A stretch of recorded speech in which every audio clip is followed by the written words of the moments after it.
And school benefit near San Francisco last weekend, along with Smashing Pumpkins, Marilyn Manson, and Alanis Morissette, then repairing to L.A. to shoot a video, which is where Chris Connolly caught up with them.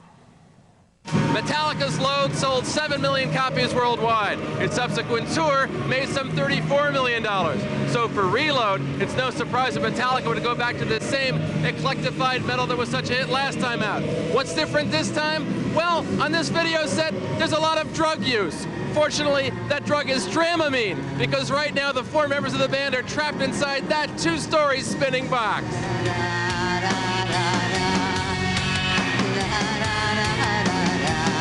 What it is that we're sitting on this sled and the room is revolving around us, and it gives the illusion that we're actually spinning like this, defying gravity.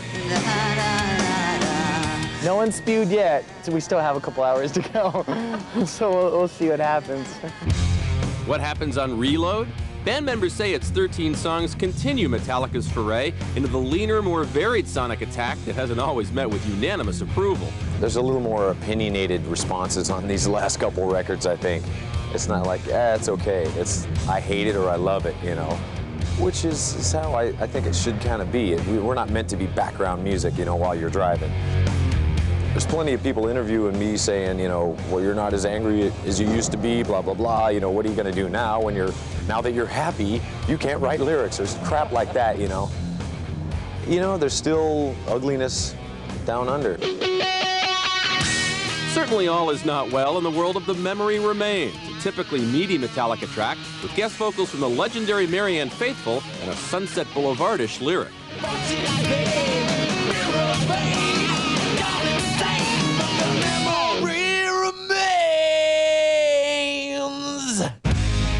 While their record company would have preferred a title without Reload's more of the same spirit, band members aren't shy about linking the 2 CDs together, since Reload's tracks were largely recorded at the same time Load's were. People ask me, you know, how does it tie? It is part 2 of Load. It's nothing more, nothing less. It's not the scraps, it's not all the B material. It is the other 13 songs. Load was supposed to be a double album, and it still is. The 2 records just came out a year apart. What we wanted to do is try to put out records more often and tour more scattered. And by breaking this into smaller bits, that becomes an option.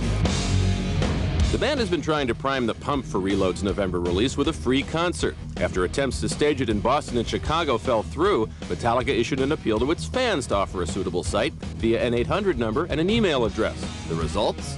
35,000 calls, 5,800 emails in 4 days. Not bad. Oh, yeah.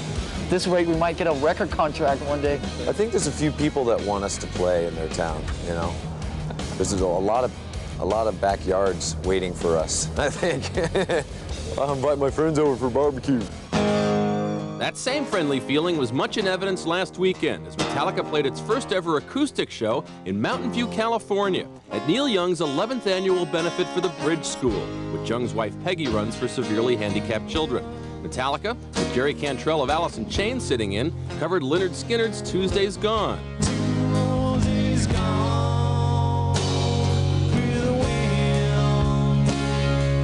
I wouldn't mind integrating some of that stuff into our show.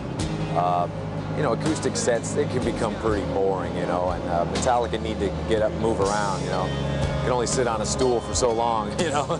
Alanis Morissette was also there. With MTV News. This hour.